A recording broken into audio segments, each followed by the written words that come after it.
tenho sempre uma palavra para o domingo, mas isso é sempre comum. Eu tenho uma fome que ela não cessa e eu estou sempre mastigando algo, espiritualmente falando. Eu tenho muita fome, muita fome. Tanta que às vezes... Então, aí você vai dizer, de onde vem toda essa fome? Eu peço todo dia. Eu peço todo dia. Porque oração é você entender definitivamente que Deus,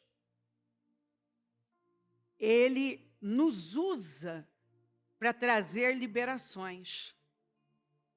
Definitivamente nós temos que ter a mentalidade de amém. Mentalidade de amém. Para cada promessa já tem um sim, então digo amém. A Bíblia diz que tudo que nós concordarmos, onde tiver 2 ou 3 em concordância, aquilo acontece. O que eu ligo na terra é ligado no céu. A Bíblia diz, me orienta a pedir, e depois de pedir, me manda buscar. E buscando, me manda bater até aquilo abrir. A Bíblia diz, clama a mim e eu vou responder. Então, quando você pede, você recebe. Qual é o seu foco? Onde está o seu foco? E aí eu faço às vezes algumas anotações, depois viram textos, programas, depende do que Deus quer fazer. As crises. Deixa eu começar falando de crises. As crises revelam a nossa fé. As crises são inevitáveis. As crises são... Uma crise é qualquer coisa que vem e causa um impacto, uma mudança. Um diagnóstico pode ser uma crise. Crise nem sempre é uma questão financeira, econômica. Um problema familiar, a perda de um ente querido. As crises são inevitáveis. E o grande problema é que nós nos agarramos a muitas escrituras, mas nós ignoramos todas que falam sobre a necessidade das crises, porque a vida é feita de estações. E cada estação vem com uma característica própria. E vai ter o que ela precisa. Quando nós aprendemos a lidar com as estações, então nós entendemos que as crises não vêm para nos matar, mas para nos levar a romper. As mudanças, elas são inevitáveis. E nós temos medo das mudanças porque nós nos enganamos com a ideia de segurança. Mas são as crises que geram mudanças. E são as crises que nos revelam, testam a nossa fé, que provam a nossa fé e que nos colocam na história. Nós conhecemos Daniel, por causa da crise. Nós conhecemos os 3 jovens por causa da crise. Nós conhecemos José por causa da crise. Nós conhecemos Esther porque o reinado persa entrou em crise com a Vasti e abriu caminho para Esther. Nós conhecemos a grande líder Esther por causa do e Mardoqueu por causa do decreto de Ramã. Nós conhecemos Davi se tornou um herói nacional por causa do Golias.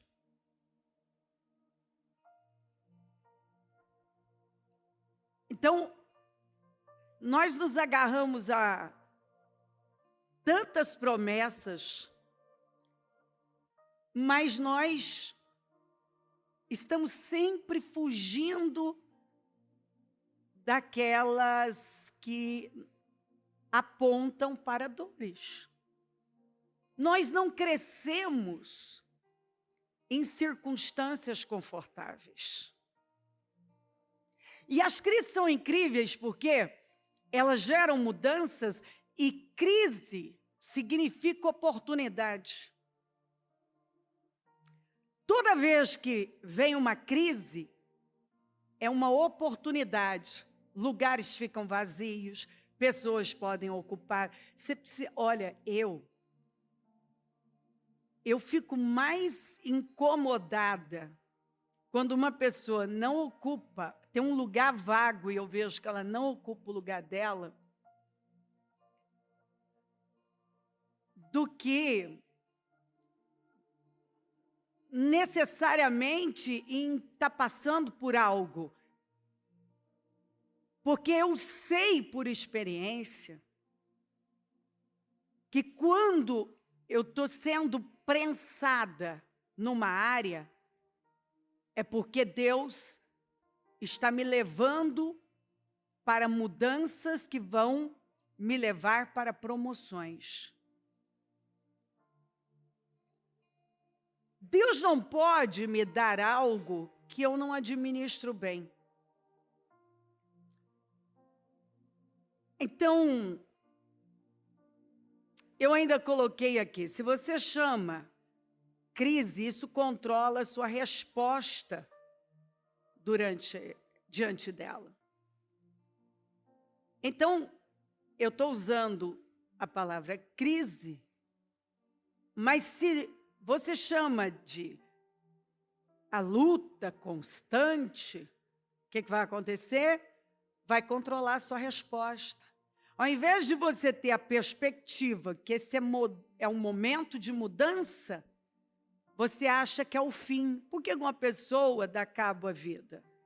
Porque ela quer dar solução, uma solução totalmente equivocada, uma solução definitiva para um problema que é passageiro. Porque toda crise é passageira. Nada dura para sempre. Nada. E Deus, Ele não chama uma pessoa para algo grande sem desafiá-la. Ela será desafiada. E isso é o método mais acertado. Porque vai sair de nós tudo que está lá. Tudo que ainda não foi mudado, que precisa mudar, vai botar luz em áreas que estavam escuras. Vai nos despertar para coisas que de outra maneira não seríamos despertados. Você só me conhece por causa das minhas crises. Nesses últimos anos agora, nós passamos por crises e mudanças dolorosas. Só que essas crises têm a saída, vamos falar da saída do Mu, impulsionou o Fer a ocupar um lugar com muito mais força.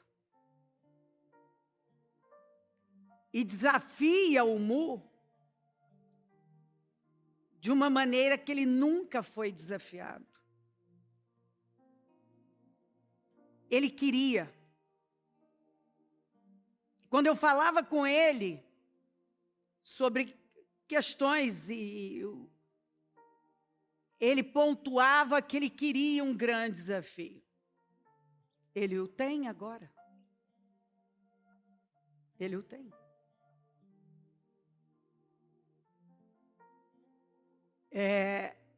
Ele queria um grande desafio, ele o tem. O Fer ele não queria, ele ficou num ponto e ele tinha mais para dar. Quando vem uma crise, gera mudanças. E essas mudanças abrem caminhos, oportunidades. E agora, então, você tem a oportunidade de ocupar um lugar que vai ser um grande desafio, mas é a sua promoção. Eu gosto de ilustrar, porque quando você dá um exemplo, aquilo liga, a pessoa consegue ligar os pontos. E ela compreender coisas na vida dela que de outra maneira ela não compreenderia. É óbvio que essas crises, mudanças, foram muitas nesses últimos anos. Não foi uma. Junto com uma vieram outras, muitas separações, a dor da mudança, dor da separação, a dor de enfrentar coisas que você ainda não conhecia.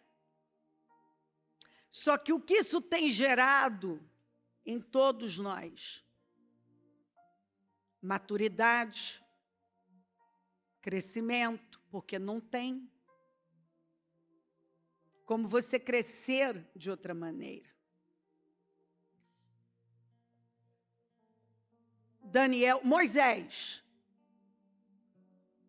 Moisés foi uma crise que o colocou na história como libertador.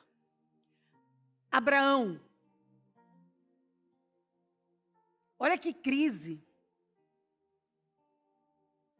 Olha que desafio, olha o que Deus pediu para ele. Sai de um lugar para o outro, promete descendência, mas a mulher é estéril. Você vai para a Galeria dos Heróis da Fé, Hebreus 11, você encontra homens que passaram por duras crises, consequentemente, mudanças radicais.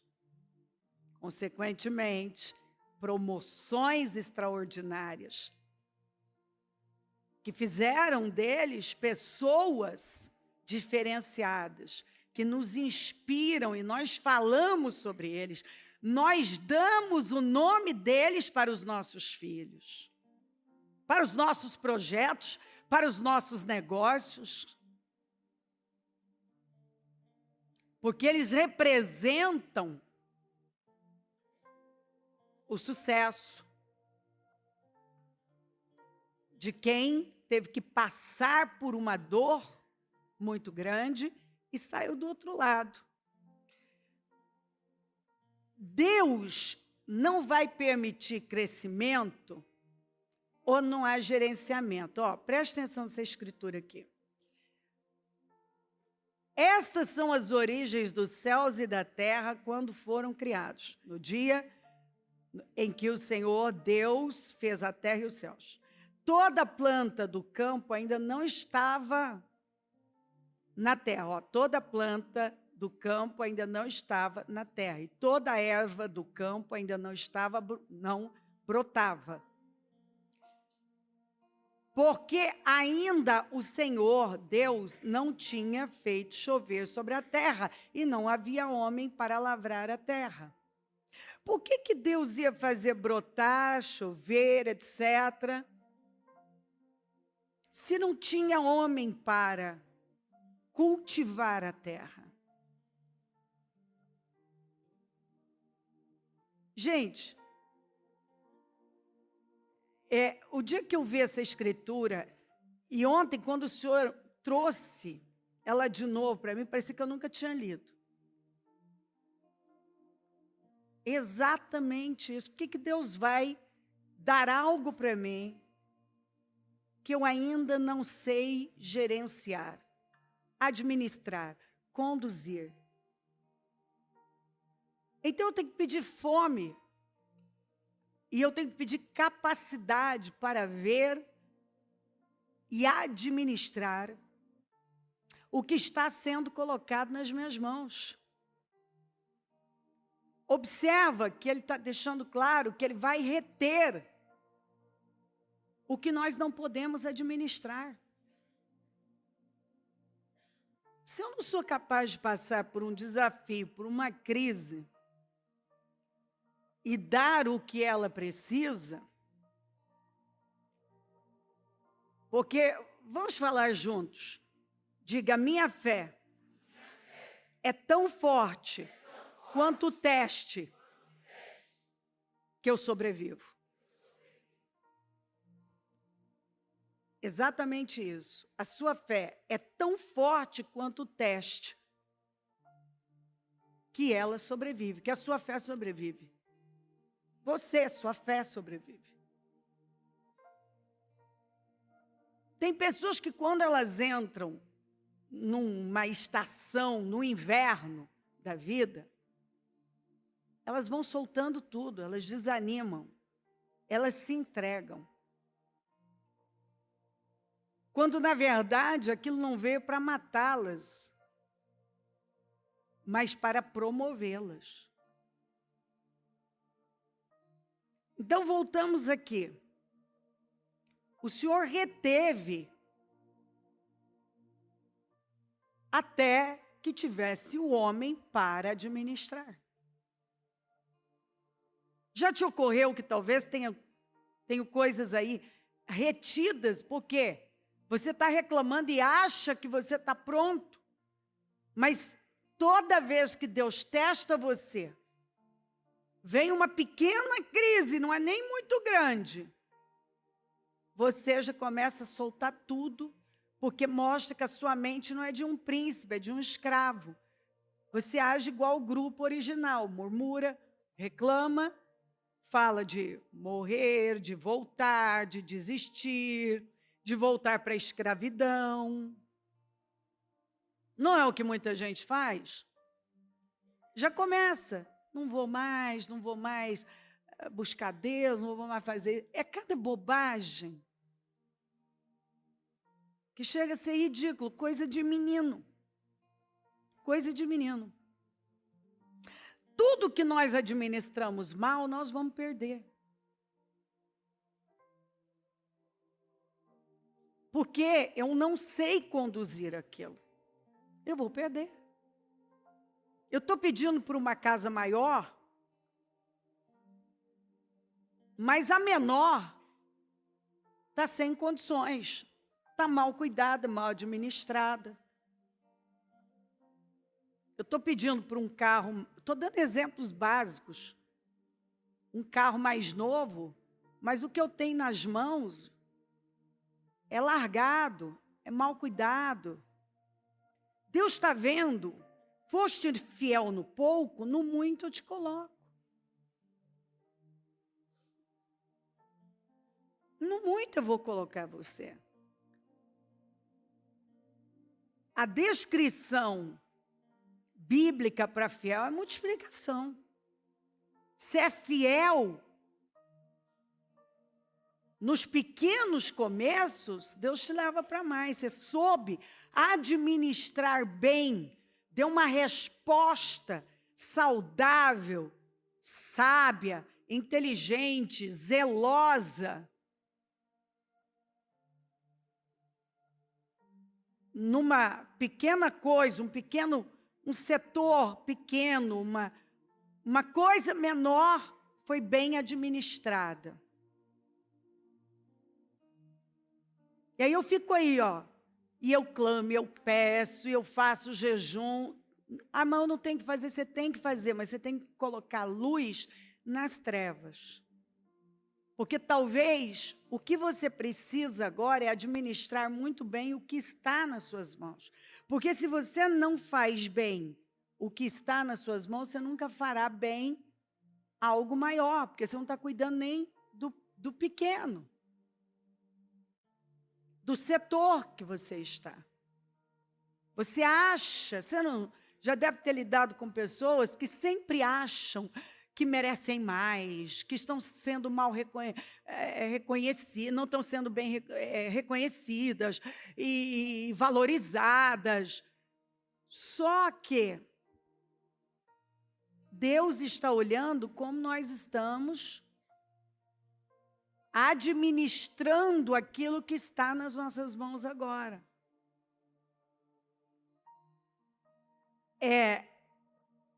Deus vai dar para nós o que nós podemos administrar. Gente, eu vejo pessoas que têm uma área, a pessoa está numa área, ela é aquilo, e uma pequena pressão, ela entra em pânico. Ela é tão cega a respeito dela, que ela acha que ela pode, que ela merece muito mais, só que ela não está aguentando aquela pressão no lugar em que ela está, no setor que ela está, com aquilo que ela tem. Mas ela está pedindo mais. Mais para quê? Para te matar?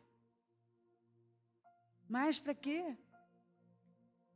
Se você não sabe administrar R$1.000, você não sabe administrar 10.000. Porque não é quanto ganha, é quanto gasta. É cabeça que sabe administrar aquilo que tem. Se você não sabe administrar 10.000, você não sabe administrar 100.000.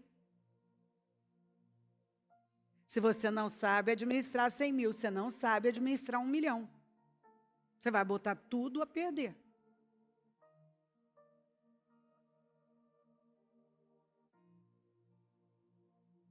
Por que Deus vai dar se não tem homem para administrar? Para cultivar a terra?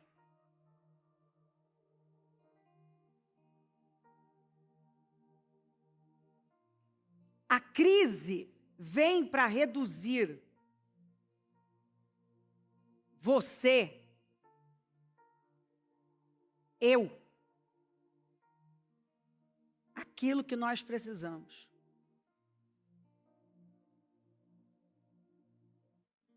Não aquilo que nós queremos. Ela vem para reduzir você ao que você precisa. Eu nunca veria, eu achava que eu precisava de muitas coisas, até ir dando a resposta nos momentos de crise. E eu fui entendendo do que eu precisava e o que Deus estava trabalhando na minha vida. Eu quero uma coisa e Deus quer o meu crescimento, a minha maturidade. E Ele quer me levar para lá, porque o que Ele colocou no meu coração, aquilo que está aqui, está queimando, foi colocado por Deus. Mas eu posso correr o risco, igual o Moisés, o chamado estava queimando, mas ele usou da precipitação e princípios errados para dar início à libertação. E ficou evidente, ele queria naquele momento libertar o povo, e Deus também queria, mas ele não tinha capacidade para administrar aquele propósito tão grande. Ele não tinha.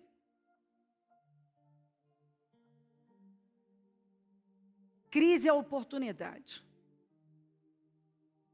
E nós temos que ver da maneira correta. A sua fé é tão forte quanto o teste que ela sobrevive. Eu posso dizer que eu tenho fé até eu passar por algo.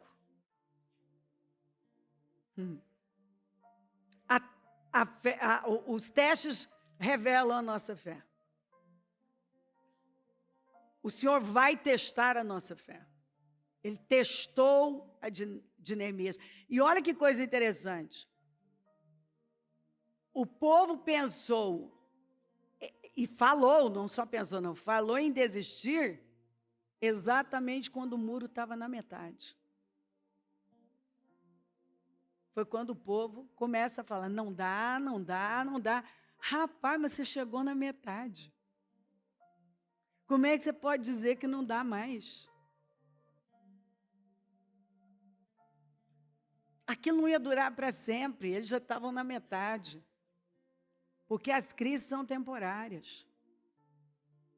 Na verdade, a crise é a incubadora de Deus. É isso aí mesmo. Para o nosso desenvolvimento. O nosso desenvolvimento e promoção do caráter. Deus está desenvolvendo o nosso caráter e levando o nosso caráter a ser promovido. Ele nos estica para darmos a resposta que vai nos levar àquele lugar que já foi preparado. Mas nós resistimos às mudanças, mas elas são inevitáveis. Tudo está mudando. Tudo está mudando. E nós não queremos, muitas vezes, que Deus perturbe o nosso conforto, mas a melhor coisa que Deus faz é perturbar o nosso conforto. Porque ninguém cresce no conforto. Ninguém.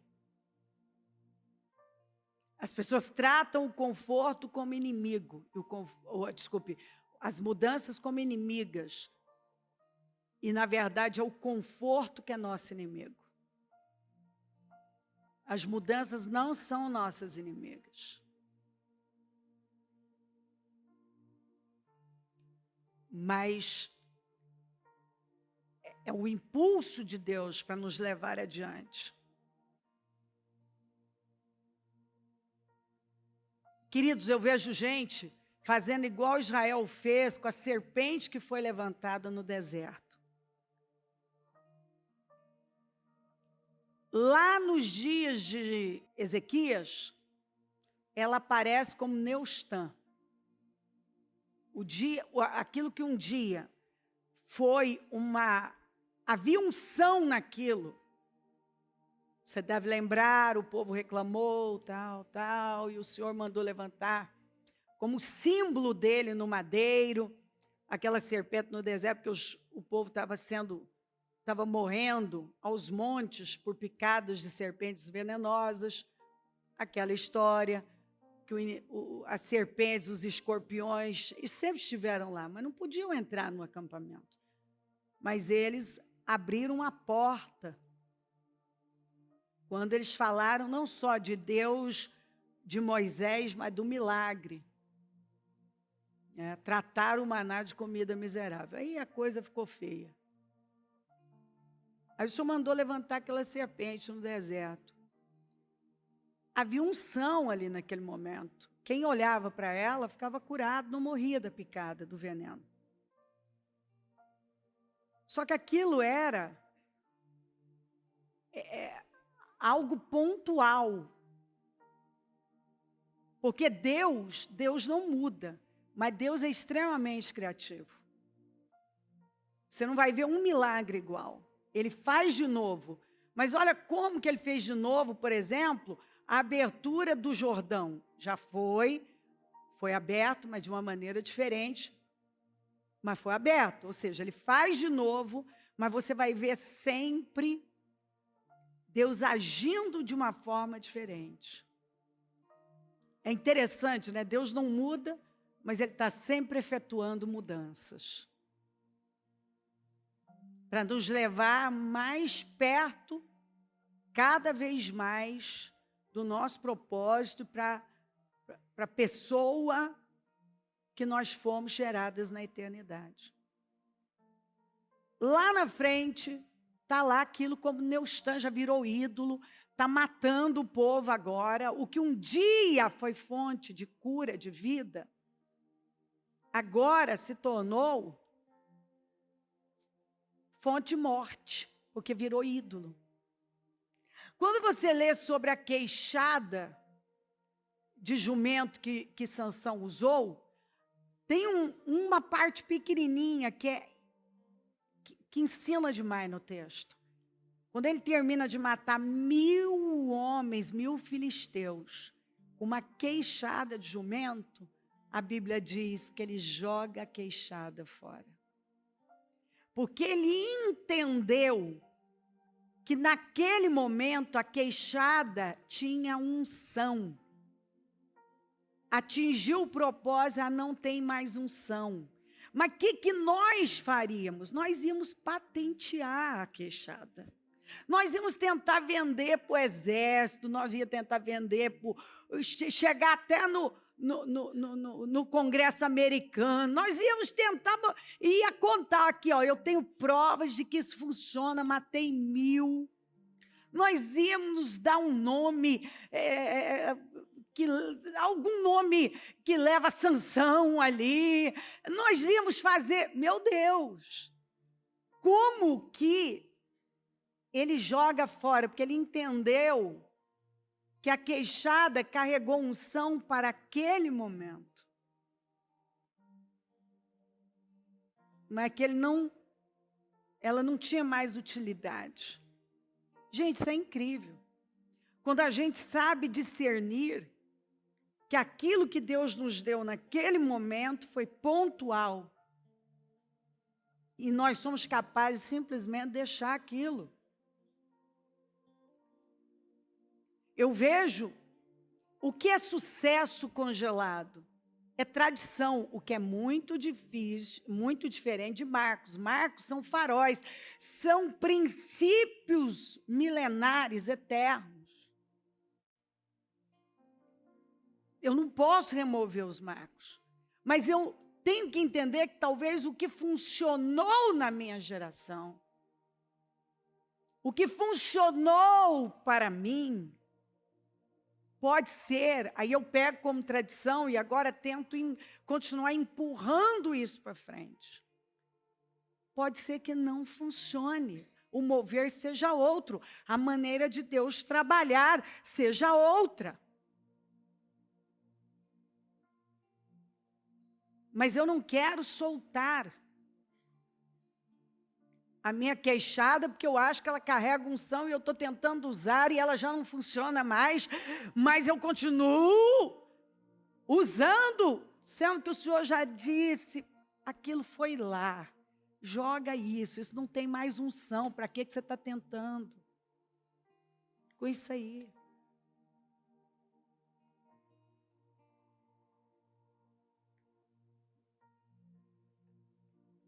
E às vezes vem aquelas pressões, eu vejo gente que está sendo destruída porque resiste a mudanças. Ele continua achando que tem unção na queixada, que um dia teve, mas não tem mais.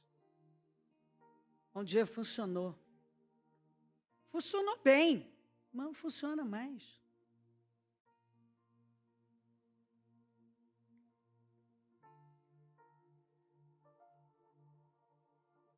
quando o que estamos fazendo não é mais eficaz, a gente entende que Deus encerrou com aquilo. Você percebe que você não tem mais graça. Gente, eu me lembro que eu fazia todas as reuniões, todas. Eu pregava a semana inteira. Eu sei que parece insano, mas eu pregava em todos os cultos, inclusive de sábado. De segunda a segunda tinha culto e eu que fazia à noite.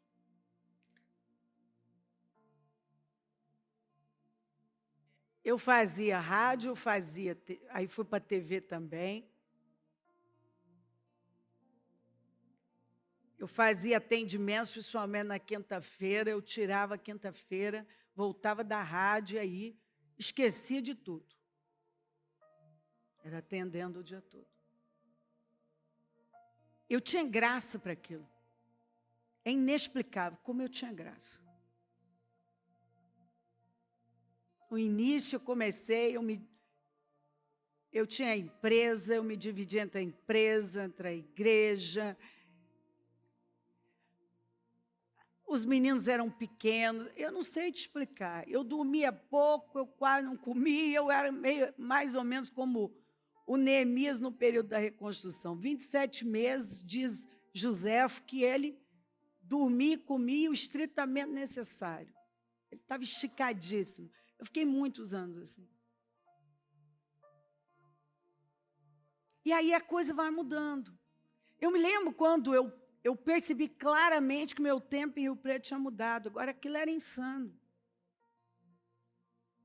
Porque não fazia sentido. Nem sabia como é que Deus ia fazer aquilo. Mas, assim, quando você tem que botar uma força que você percebe que agora aquilo é você, agora é carne. Você tem que botar uma força, você quer continuar fazendo um trem funcionar, e Deus está dizendo, a queixada de jumento não funciona mais. Eu não tenho mais unção para ela. Isso aqui, ó, a serpente levantada aqui, não adianta carregar esse trem aí, não. Ele resolveu ali, foi algo pontual, isso aí não vai funcionar mais não. Se você carregar isso aí, você vai virar um ídolo na sua vida. E aí a pessoa fica lá. E aí vai. A história vai andando. Eu venho para São Paulo, e venho. E foram anos assim.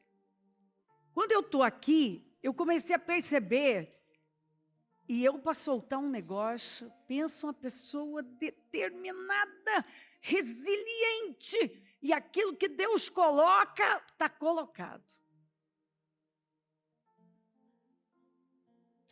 Eu comecei a perceber que eu tinha que abrir espaço e jogar meus filhos de uma maneira muito mais forte, que era sair da semana. Isso foi muito difícil para mim. Muito difícil.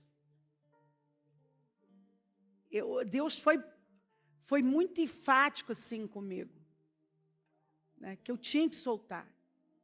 Aí, olha só, eu sou uma pessoa experiente, mas você fica... É aquela história, será que vai dar conta? Será que vai? Você sabe, vocês são tão... como nós somos difíceis às vezes. Como nós atrapalhamos a obra de Deus na nossa própria vida. Está entendendo? Está vendo? Como nós atrapalhamos a obra de Deus na nossa vida. E aí você tem que entender quando Deus está dizendo, é hora de encerrar. Sai daí. Não é mais para você isso aí. E aí você tem que deixar Deus fazer a obra na vida do outro. E entender que do mesmo jeito que Deus teve misericórdia de você no processo, agora é a sua hora de trabalhar com Deus no processo do outro. Que vai ter que, não adianta nem todo mundo, seria bom que todo mundo aprendesse só com os conselhos, direções e exemplos, mas as pessoas vão ter que passar por suas próprias dores e pressões para que elas possam aprender. E você tem que deixar. Principalmente pai com filho. Eu vejo os pais impedindo os filhos de serem tudo o que eles devem ser, porque temem soltá-los.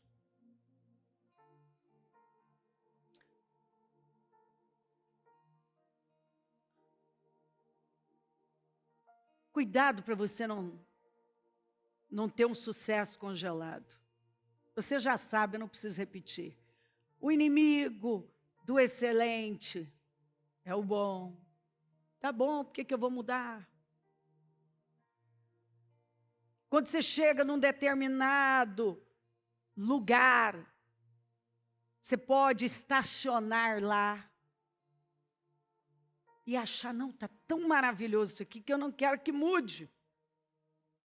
Você pode virar um Pedro que está lá na transfiguração de gente, esse negócio está bom demais, vamos fazer 3 tendas aqui, vamos ficar por aqui mesmo.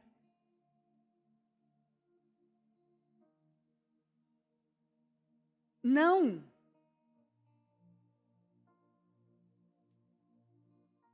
A gente tem que saber discernir quando a unção deixou a queixada. Nós temos que buscar o discernimento para entender quando o que nós estamos fazendo já não é mais eficaz. Nós precisamos do discernimento para entender que a mudança vem para mostrar o que se tornou obsoleto. Para nos levar a ver o que nós não estamos vendo agora. E tem coisa que Deus quer fazer e nós simplesmente não estamos deixando Ele fazer. Não pode haver melhora sem mudança. No entanto, nem toda mudança melhora também. Porque tem alguns que não mudaram para melhor, não. É o caso da igreja de Éfeso. Volta para as primeiras obras, porque elas eram melhores do que essas aqui. Se eu estou evoluindo e não evoluindo, se eu estou perdendo a fome por Deus, essa mudança não é boa, ela é ruim.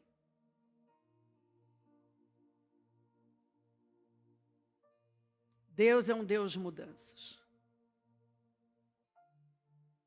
E, no entanto, Ele nunca muda. Ele é o mesmo. Deus é criativo. E Ele vai estar sempre nos surpreendendo. Você já deve ter ouvido falar que os flocos de neve, nenhum é igual. As estrelas não são iguais.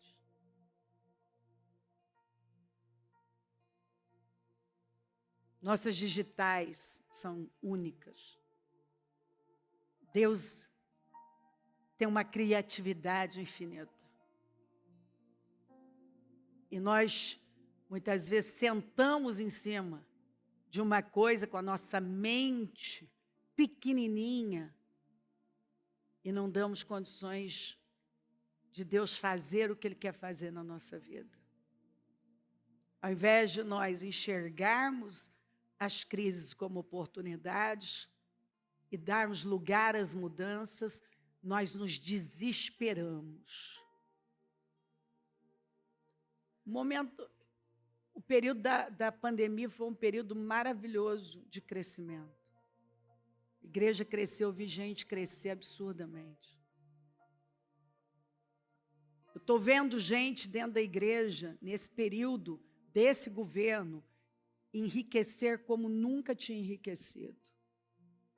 todos os desafios que Deus nos levou como igreja a enfrentar, a abraçar, foi nesse período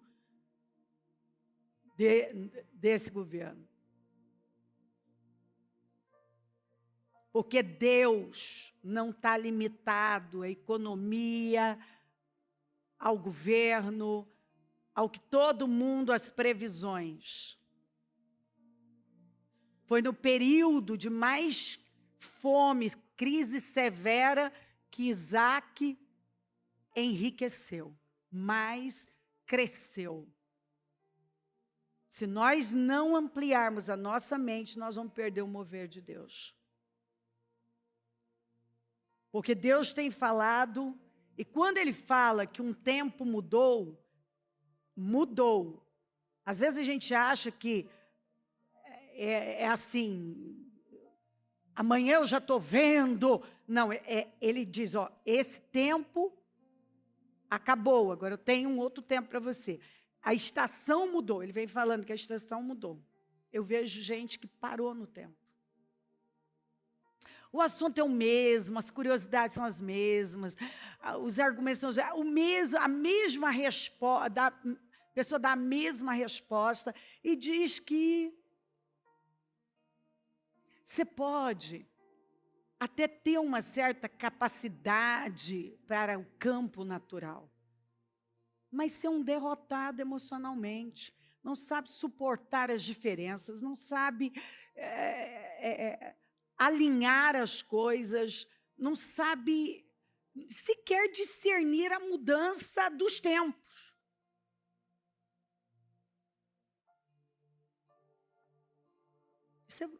Você pode ter títulos e títulos dos seus, apresentar a sua expertise em tantas áreas e não ter sucesso nenhum na vida, porque emocionalmente você fracassa, espiritualmente você é um cego.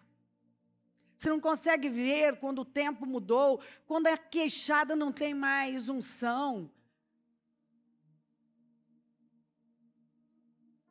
Você não se desespera com a crise ao invés de enxergá-la como oportunidade. Não quer sair da sua zona de conforto, do seu lugar confortável. E Deus vem falando sobre isso. Por quê? Então, por que Deus vai dar mais se você não sabe administrar? Não sabe administrar nem suas emoções. Sua vida espiritual está aquém agora do que já foi. E alguns ainda ficam responsabilizando os outros com falta de autorresponsabilidade. É porque aconteceu isso, é porque não sei o quê. Deixa eu te falar uma coisa, aconteceu para revelar seu coração, para revelar exatamente a fé que você tem, que não é isso tudo que você achava que era.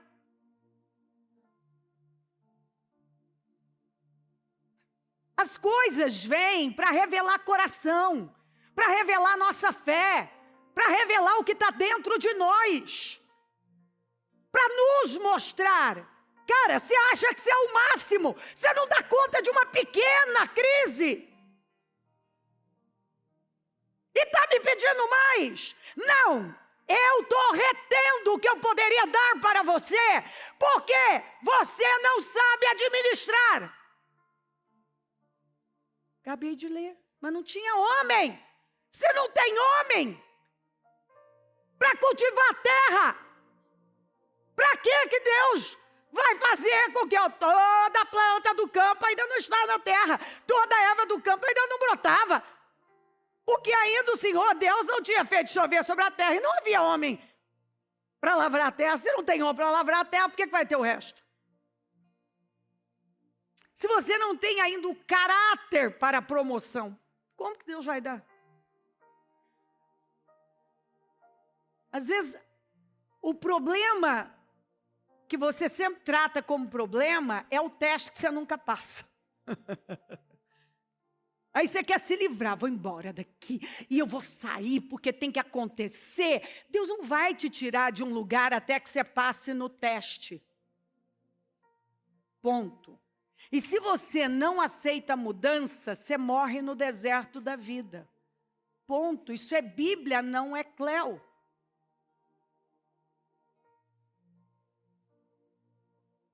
Eu as abençoarei, abençoarei os lugares em torno da minha colina. Na estação própria farei descer chuva, haverá chuvas de bênçãos. Quando você lê esse texto, você vai ver o tamanho da crise exatamente com a igreja, pastores e ovelhas, pastores corruptos, ovelhas desgarradas. E Deus vai dizendo as mudanças que Ele vai causar, eliminando aquilo que não servia de jeito nenhum, aquele tipo de liderança que Ele não quer reproduzir. E aí Ele vem e diz assim, claramente, você entende? E aí quando eu arrumo um negócio, é simples, vai chover, vai haver o quê? Haverá chuvas de bênçãos. Porque aí, agora, ó, na estação própria. Porque tem uma estação que é só para mudar a coisa, tem que mudar. Essa estação é para mudança. E aí vem aquela estação, porque tem a estação, vem o outono, as folhas caem, tudo fica mais seco. Vem o inverno, tudo fica mais rígido. Aí vem, daqui a pouco, a primavera, onde tudo fica florido. Tudo começa a florescer. As árvores do campo produzirão o seu fruto, a terra produzirá a sua safra, e as ovelhas estarão seguras na terra. Elas saberão que eu sou o Senhor, quando eu quebrar as cangas de seu jugo e as livrar das mãos daqueles que as escravizaram.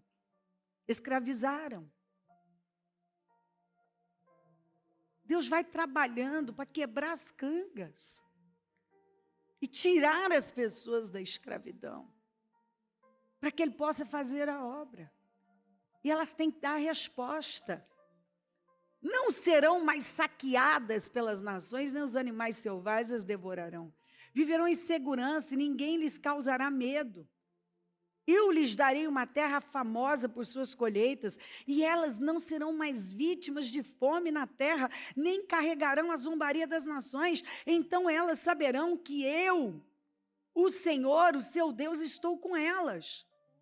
E que elas, a nação de Israel, são o meu povo, a palavra do soberano Senhor. Vocês, minhas ovelhas, ovelhas da minha pastagem, são meu povo. Eu sou o seu Deus, palavra do soberano Senhor. Eu tenho que lidar com as coisas.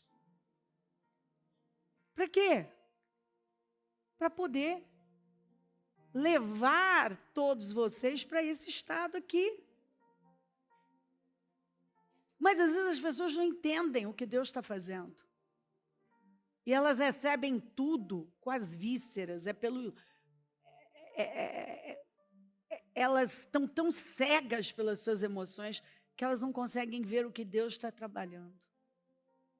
E Ele está trabalhando isso aqui em todos nós. Não devam nada a ninguém a não ser o amor uns pelos outros.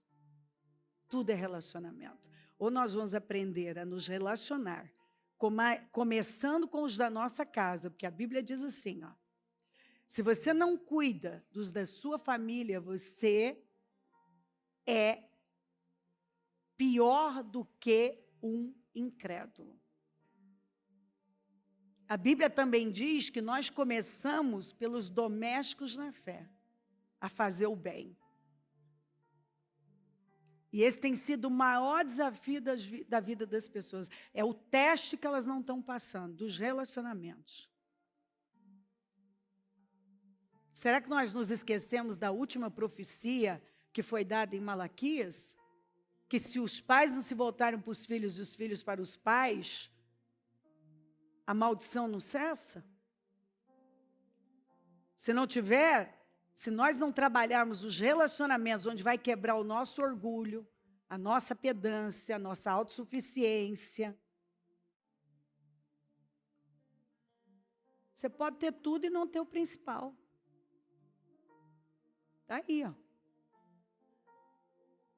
Não devam nada a ninguém a não ser o amor uns pelos outros, pois aquele que ama seu próximo tem cumprido a lei. E aí ele fala como, ó, pois estes mandamentos, ó, não adulterarás, não matarás, não furtarás, não cobiçarás e qualquer outro mandamento, todos se resumem neste preceito: ame o seu próximo como a si mesmo, porque quem ama o outro como a si mesmo vai trair, vai matar, vai roubar, vai cobiçar o que é dele? Não vai. O amor não pratica o mal, amor não é sentimento, não é preguiça. Amor é uma ação na vida, intencionalidade. O amor não pratica o mal contra o próximo, portanto o amor é o cumprimento da lei. Dos 10 mandamentos. Façam isso compreendendo o tempo em que vivemos. Que Jesus anunciou que seria um tempo onde o povo estaria um com raiva do outro, como nunca antes.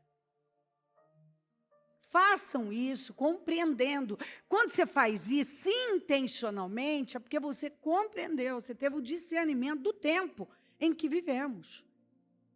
Chegou a hora de vocês despertarem do sono. É o sono espiritual, da negligência. Para com as leis de Deus, com a verdade. Sair dessa infantilidade. Largar as imaturidades para trás. As meninices. Aquelas bobagens que ninguém aguenta mais. Porque agora a nossa salvação está mais próxima do que quando cremos. Olha para o mundo se Jesus não vai voltar. A noite está quase acabando. O dia logo vem, quer dizer, o Senhor chegando. Portanto, deixemos de lado as obras das trevas, que é obras da carne. Nossas diferenças, bobocas e imaturas. E revistamo-nos da armadura da luz, que é Cristo.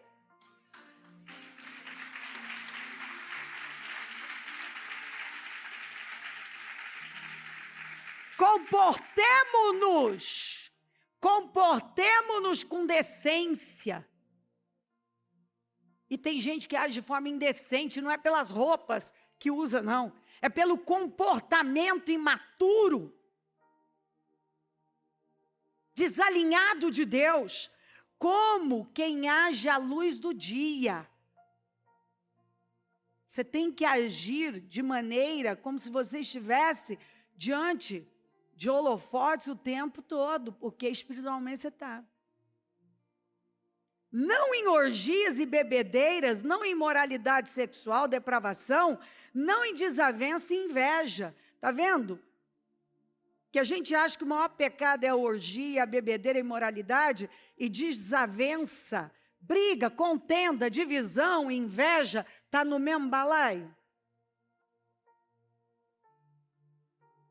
Ao contrário, revistam-se do Senhor Jesus Cristo. Não é o que Deus mais, o Espírito Santo mais tem falado com a gente? E não fiquem premeditando como satisfazer os desejos da carne. E não fiquem mais premeditando como satisfazer os desejos da carne, buscando um meio de satisfazer os desejos da carne. Então, olha aqui, ó. Vamos agora fazer uso da mentalidade do amém. Você vai pegar aí o seu irmão, seu parente, e nós vamos tomar uma decisão aqui hoje. Em família, como irmãos. Nós estamos nos levantando, decididos a dar uma resposta madura para as crises e dar lugar às mudanças, que são oportunidades que vão nos levar a crescimento e promoção. E nós vamos concordar agora em família, que a partir de agora, nós vamos deixar as imaturidades e nós vamos sonhar os sonhos de Deus para todos nós como família. E nós vamos nos comprometer que quando um quiser sair da linha, você vai passar perto dele e vai dizer assim, lembra da mentalidade de amém. Lembra, nós ainda estamos em concordância? Nós ainda estamos em concordância? Você vai perguntar isso para o seu marido, para a sua mulher, para o seu pai, para a sua mãe, para os seus filhos. Para! Nós ainda estamos em concordância pelas nossas vitórias, pelos nossos sonhos? Peraí, nós estamos no amém, nós já dissemos amém. É tempo, é hora de nós darmos passos que nós nunca demos. Deixa eu te falar uma coisa, esse é o seu momento. É um momento de você dar o passo na compra do seu apartamento, é um momento de você dar o passo do seu negócio. Não, bispa, não é nada não, bispa não, é momento, o tempo mudou, é um tempo novo para você. Deus vai honrar os seus passos de fé. É tempo de você casar, é tempo de você gerar filhos, é tempo de você arrumar a sua vida, é tempo de você reconciliar com relacionamentos antigos, é tempo de você retomar a sua vida com maturidade. Deus tem colocado no coração de alguns de dar o passo, não só para negócio, para compra do seu imóvel, para voltar. Olha, você acha que esse desejo de reconciliação, talvez até com um divórcio que foi difícil, que tem queimado, isso é do nada? Eu me lembro quando Deus fez isso na vida dos meus pais. Cada um estava num rumo diferente. Talvez você está aí segurando. Deus traz um relacionamento para você e o pacote inicialmente não agradou. E Deus está dizendo, mas é tudo o que você precisa. Está tudo aqui. Dentro desse pacote. Você só tem que desejar abri-lo. Para de maturidade, de imaturidade. E você vai ter a mentalidade do amém. Amém para tudo que Deus tem para você. Amém para tudo que Deus tem para a sua vida. Mentalidade, eu digo amém. É isso que o Senhor tem para mim, eu digo amém. É isso que Deus tem, eu digo amém. Estou dando o meu passo de fé, eu digo amém, eu digo amém. Então, não olhe mais para mim, olhe para quem está com você, dê as mãos. E olha nos olhos dessa pessoa, já fechei os meus. E diga agora, papai, mamãe, filhinhos, meu bem, a mentalidade aqui é de amém. A mentalidade é de amém. Amém para os sonhos de Deus. Amém para o chamado de Deus. Amém para os impulsos de Deus. Amém para a vontade dEle, para a nossa vida. Amém para o crescimento. Amém para as novas oportunidades. Amém. É a mentalidade de amém. Eu concordo. E agora? Comece a concordar com os passos que vocês estão dando. Eu concordo, você como marido, sua mulher quer gerar, põe a mão no útero dela e diga, eu concordo, meu bem, que você vai gerar este ano. Concordem agora. Nós concordamos que nós vamos nos casar esse ano. Nós concordamos que nós vamos dar o passo de fé para as conquistas dos nossos sonhos. Nós concordamos. Nós concordamos. Nós estamos dando passos de fé agora.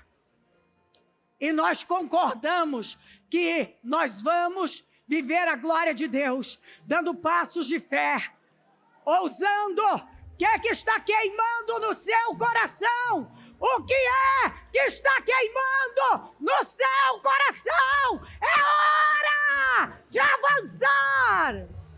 Deus, eu concordo com cada oração, Deus. Eu concordo com cada clamor de Deus. Eu concordo com cada sonho realizado. Eu concordo que essa pessoa está se munindo de força, coragem para passar pela crise, para efetuar as mudanças e ser promovida. Eu concordo que ela gere esse ano, que ela case esse ano, que ela compre o imóvel dos sonhos esse ano, que ela vive a promoção este ano, que ela vive a reconciliação este ano. Eu concordo, porque é o que está em Isaías 54. Canta estéreo, porque é tempo de ampliar a tenda, é tempo de crescer, é tempo de abundar, é tempo de prosperar. Eu abençoo a tua igreja e com concordância, com a mentalidade amém, que é o que cada um vai dizer para o outro. Eu continuo concordando com você, dizendo amém. Amém para a nossa união. Amém para as nossas vitórias. Amém para os nossos sonhos. Amém para os nossos passos de fé. Amém! Amém! Para tudo que Deus planejou para nós. Eu concordo com cada oração. Eu concordo com cada oração. Eu concordo com cada sonho realizado. Eu concordo com cada mudança. Eu concordo. Eu concordo. Eu concordo com os passos de fé que cada um espiritualmente já está dando. Eu concordo que esse é o tempo de nascimentos para ela, de gerar, de avançar, de viver sonhos impossíveis.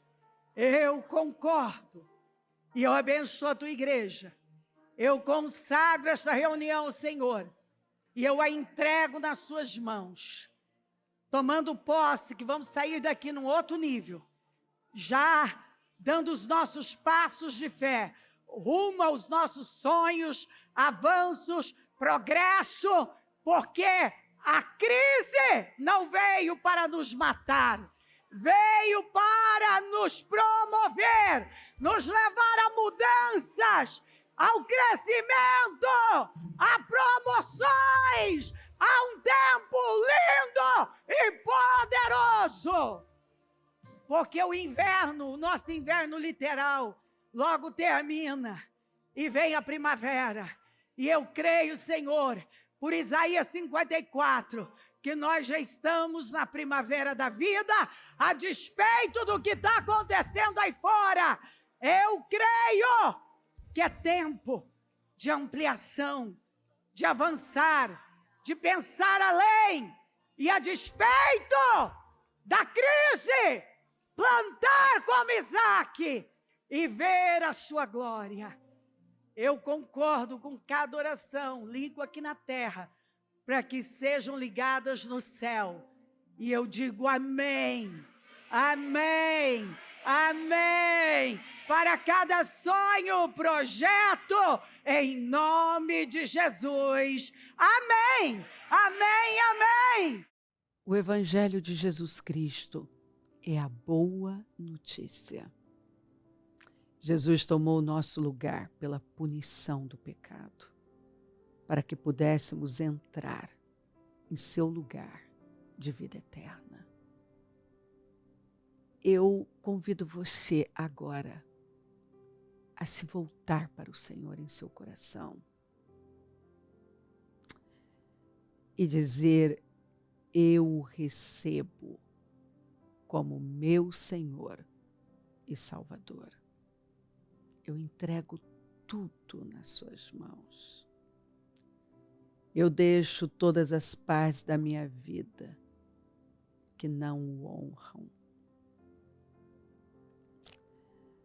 e passo a viver, a partir de hoje, intencionalmente, para servi-lo, honrá-lo e celebrá-lo como meu Senhor e Salvador.